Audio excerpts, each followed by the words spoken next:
Hello, my name is Giovanni Gonzalez and I've been chosen to be Artist of the Week. Why do I love art? I love art because art is just free and you can express all your feelings and emotion through your art and be creative as much as you want, and anything is possible through art.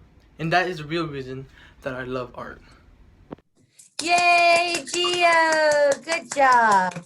Okay, so today is Friday. You have some stuff due today and over the weekend. You have two major assignments. So we're going to talk to you a little bit about those today. But first of all, make sure after you're done with this video that you click on the links below it in the announcement, because I got an email the end of last week about several art competitions that are coming up that are all sponsored by the Georgia Wildlife Foundation. So you get to do fish and animals and plants and things like that.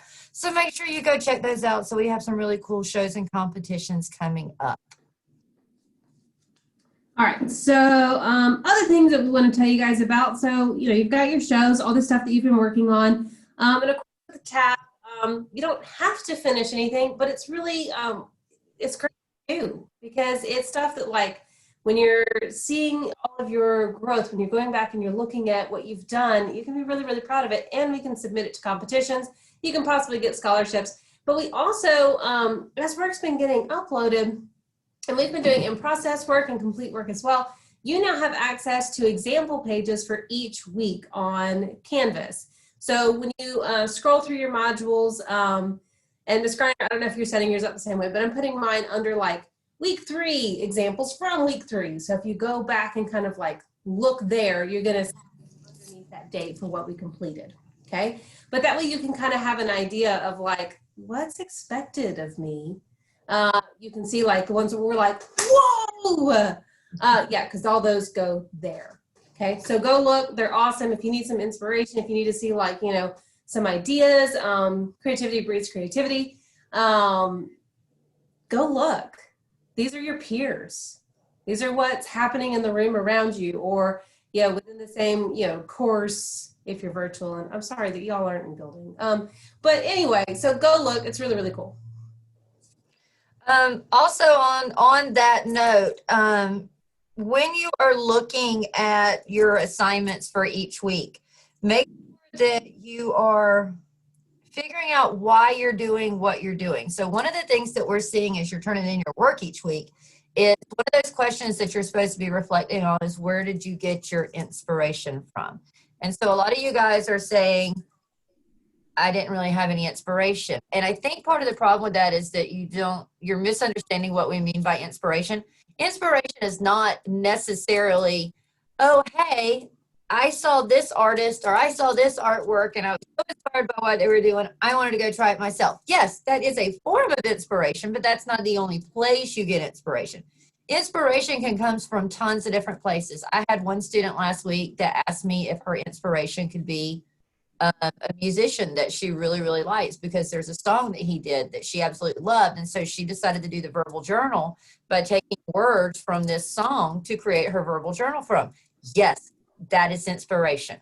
Inspiration can come from tons of different places. It can come from just your emotions inside of you, but it can also come from previous artworks you've done. So if you've done something in the past and you're like, oh, I really enjoy doing this.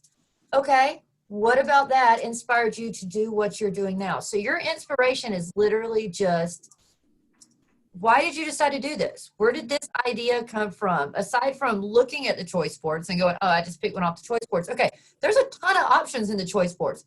Why did you choose that one? What about it drew you to that? That's the inspiration we're looking for. So that's where a lot of you are losing points on your reflection. Talk to us about why you're doing what you're doing. So that inspiration part is really important. Also, the other thing about your assignments you're doing, as we're setting up the choice board. So, when you click on some of them, they take you to an external link. That's because we haven't had time to build our own pages for those yet. So they're kind of convoluted. The ones that we've done that already have the image with them, when you open them, they're kind of uniform and it takes you through step by step what you're supposed to do to some extent. But what it really does is it's breaking things down into chunks for you. So it says week 1, focus on this chunk. Week 2, focus on this chunk. Those weeks are suggested for your pacing purposes. They are not written in stone. So if it says week 1, do this, and you knock this out in 2 hours, that doesn't mean you're done. Then you go on to week 3 because everybody works at a different pace. So all of these suggestions are just that. They're just suggestions to kind of keep you moving forward, but they are not hard. Some people work faster, some people work slower. The key is manage your time and show the amount of work that you should be doing every week. So like this week, we were like, you need to show at least 3 hours, a minimum of 3 hours worth of work. That doesn't mean you do 3 hours and stop.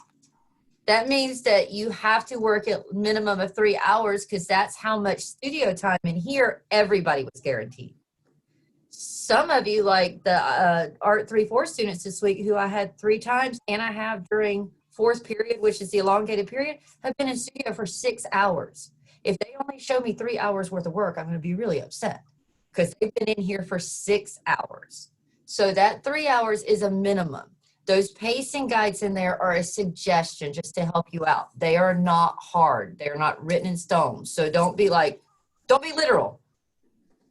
Be open, be free, create. Okay? Speaking of our time, so just to give you guys a heads up, next week is an odds week. So this week we saw all of our even classes. We saw you for a minimum of 300 minutes this week. That was 5 hours. So you know what's expected of you. Next week, odds, it's, you have the 5 hours in studio that we are expecting you to be, right? So this isn't just like, as I've been walking around this week, I've seen people on TikTok. I've seen people just, guys, that's not going to equate well in your grade. Okay. I'm not saying that you can't occasionally step back and be like, I just need to chill my brain for a second, but don't get sucked into, looking at social media and stuff like that. It's not going to translate well to your grade. The classes that we only see twice, we're still going to see for 200 minutes. That's 3 hours. Okay. That's a lot of time to get a lot of work done. And we still expect to see that when you upload each week. Okay. One other thing that we need to tell you about for this week is that you do have a summative. So if you've been in person, we've pointed it out to you where it is on Canvas, but if you go to modules, you'll scroll down to the date. You know how this works. But you're going to see a link on there that says tab summative, start here, and then there's one that says submit here. Okay, the one that says start here is going to have 3 videos on it that explain exactly what you need to do, exactly how this is going to work. And you're going to be just fine. Now, I know sometimes when we say that word summative, and we're like, oh my God, projects took us weeks before. I don't have, it's due today. You're okay. It's going to take you about 3 to 5 minutes. Okay. You're going to be just fine. I promise. But you do need to watch those videos so that you can see exactly what we're looking for. You've got access to your rubric on there as well, so that you can see how exactly we're evaluating you. Okay. And it's going to explain everything. If you don't watch the videos and you don't submit it's a video reflection, right? If you don't submit a video reflection that meets all the criterion, that's on you. If you have questions about the rubric and you've watched the videos, ask us, and we're happy to explain any component of it. It's your right as a student to know how you're going to be evaluated. Also, I want to piggyback on what Ms. Starling just said, because I've gotten 2 emails this morning, one from a student, one from a mom, and I've had a couple people ask me in class. If you are self-conscious about doing a video, part of our standards of what we are required to evaluate you on is that you can talk about your artwork, that you can use the art terminology, and you can talk about your process of what you're creating. So especially since a lot of you are virtual, the only way that we can do that component, since we're not doing in-class critiques where we're all gathered together, is through this video.